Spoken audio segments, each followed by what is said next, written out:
propose qu'on s'occupe un peu du ministère de l'Éducation nationale aujourd'hui.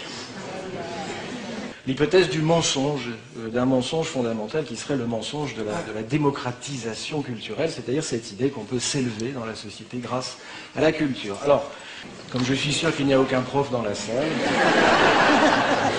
à la Révolution française, l'idée était de fabriquer une société égalitaire.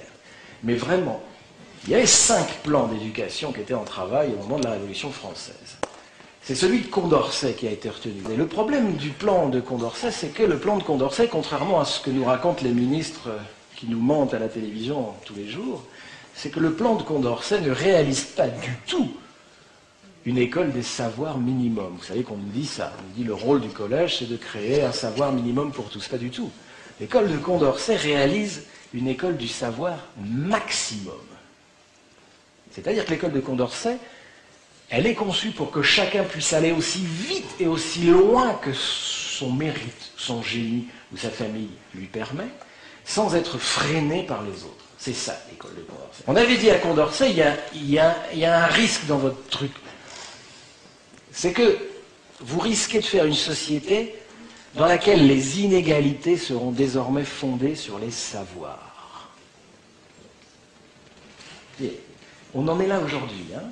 L'école est là pour confirmer des hiérarchies sociales, c'est-à-dire pour bien vous faire comprendre que si vous êtes là et que s'il y en a un autre qui est là, c'est dû à votre mérite scolaire et à rien d'autre. D'accord ? L'école est là pour confirmer des hiérarchies. Alors Condorcet avait répondu « Oui, ça va créer une élite, mais c'est pas grave si cette élite se met au service de la nation. » Ouais. Et si elle s'y met pas, par exemple? Pure supposition. Dire, supposons qu'ils aillent plutôt bosser chez Bouygues ou... Bref, et on nous raconte que c'est une école de l'égalité, qu'elle fabrique de l'égalité. C'est totalement faux. C'est une école qui fabrique fondamentalement de l'inégalité et qui utilise pour ça des méthodes pédagogiques telles que la notation individuelle. La constante macabre, vous avez entendu parler de ça? Bon, ils ont fait une expérience, des sociologues américains évidemment, sans ça n'a aucune valeur. Ils ont confié 30 surdoués à une maîtresse. Mais ils ne lui ont pas dit que c'était des surdoués. D'accord ? Et donc, elle a mis sa classe en route, et à la fin de l'année, c'était tous des putains de génies. Hein. Ils avaient tous 20 sur 20. Donc à la fin, vous vous doutez du résultat, il y avait un tiers qui était bon, un tiers qui était moyen, et un tiers qui n'avait pas la moyenne. D'accord ? Et cette maîtresse-là, je veux dire, fait ce qu'on lui demande de faire. Elle fabrique de la hiérarchie, elle invente des systèmes de questions, des preuves d'examen qui vont permettre de hiérarchiser le groupe. Vous savez qu'un prof qui donnerait des bonnes notes à tous ses élèves serait considéré comme un mauvais prof, on est d'accord. Le mec qui donne 20 ou 15 à tout le monde, c'est quoi ce mec? Enfin, je veux dire, c'est pas possible. Et donc voilà. Donc cette école-là, elle est là pour fabriquer ça, mais elle dit qu'elle fait le contraire. C'est une école qui vise aussi... On va parler aussi de ça, qui vise à empêcher le peuple d'accéder aux études supérieures. Et donc pour empêcher les pauvres d'avoir accès au savoir, on a inventé un système qui s'appelle le bac. Et donc si vous n'avez pas 10, et donc tout le système est fait pour que ce soit les pauvres qui n'aient pas 10, si vous n'avez pas la moyenne, vous n'irez pas à l'université. L'homme admirable qui lui servait de père lui avait demandé cette chose toute simple, il avait dit « Moi je n'y arriverai pas, mais toi, si tu travailles bien à l'école, tu pourras m'acheter un chalet en Haute-Savoie. » Parce que la République nous garantit que quand on apprend ces leçons, on achète un chalet en Haute-Savoie. Ça s'appelle l'égalité des chances. L'égalité des chances, mesdames et messieurs les jurés, c'est que la République garantit que pour le lièvre, comme pour la tortue, la ligne de départ est la même. Et donc alors, le micro, vous connaissez ça, les micro-compétences, hein, maintenant on ne donne plus une note, c'est fasciste.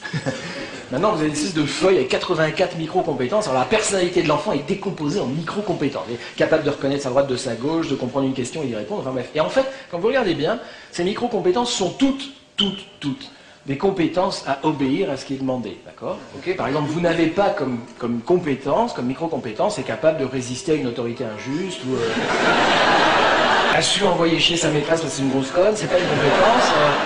est capable de faire rire toute la classe, qui est une sacrée compétence par exemple. Non. Et donc, alors elles ont leur grille de 84 micro-compétences, il faut qu'elles mettent des croix. Mais là encore, contrainte macabre, elles ne vont pas mettre tout bon partout, sans ça, ça serait une mauvaise maîtresse. Donc il faut qu'elles mettent des mauvais quelque part. Tac, tac.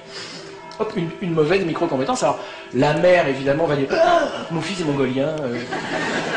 Hop, chez le psychopédiatre, et donc vous avez les pédopsychiatres qui croulent depuis qu'on a mis en place une compétence sous les demandes de parents qui disent mon fils est mal latéralisé. Je dis mais non madame, il va très bien. Alors pour l'école c'est pareil. Hein. Alors bon, vous connaissez les différents handicaps. Enfin, c'est le nom de famille. Si vous appelez, je sais pas, Mokhtar Belkacem ou Marie-Cécile de Pouilly-Choiseul de Rochambeau-Poligny, vous n'avez pas la même voile de départ. L'école prétend le contraire, on est d'accord. L'école consiste à répéter exactement ce que dit la maîtresse, mais pas plus. D'accord? Si vous en dites plus, c'est pas bon. Si vous en dites moins, c'est pas bon. D'accord? Ça c'est sûr. Mais si vous en faites trop, c'est mauvais aussi. Vous voyez, genre, la maîtresse fait un cours sur l'eau, à partir de son pauvre manuel nul. Elle vous dit qu'il y a 3 états de l'eau, liquide, solide, gazeux. Alors vous, abonnez à Science et Avenir. Et donc là, du haut de vos 11 ans, vous dites à la maîtresse, ah mais non, non, madame, c'est vachement plus compliqué que ça, excusez-moi, mais il n'y a pas 3 états de la matière, il y a 9 états de la matière, puisqu'en réalité, on s'aperçoit qu'en différentes températures, les groupes moléculaires constituent des assemblages complètement différents. On en connaît 9, et alors il y a un assemblage, il est complètement fou, on n'arrive plus, c'est à 37 degrés, c'est exactement la température de la vie, c'est fou, non? Et là, elle fait, taisez-vous, chut, chut, ça suffit, restez assis, c'est bon. Alors la grande astuce d'une scolarité calme, une scolarité réussie, il y a un chercheur qui s'appelle Bernard Charlot qui a montré ça. Il a compris un truc essentiel, c'est que la réussite scolaire est directement liée à votre rapport désintéressé ou ludique au savoir. Vous comprenez ce que ça veut dire? Ça veut dire que plus vous avez un rapport désintéressé au savoir, c'est-à-dire je vais à l'école mais je m'en fous, c'est pas du tout pour bosser dans la vie, enfin je ne vais pas à 2 usines, enfin il n'y a pas de... Plus vous avez d'excellentes notes à l'école, plus vous êtes dans un rapport instrumental au savoir, c'est-à-dire il faut bien travailler à l'école pour avoir un métier, hein. Plus vous avez des notes de merde.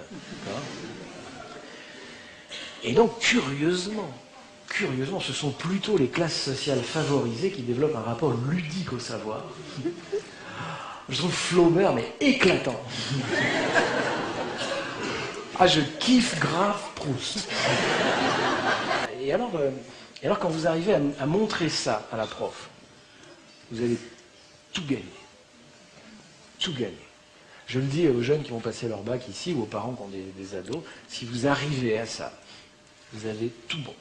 Le jour du bac, vous répétez ce que vous a dit la maîtresse, parce que cette épreuve de merde, c'est d'une perversité.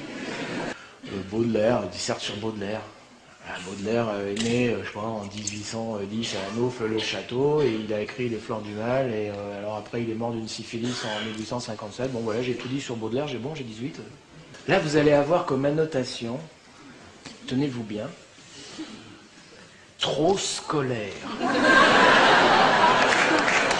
Évidemment, ça piège absolument toute la catégorie populaire, et c'est un filtre qui laisse passer évidemment les autres, hein.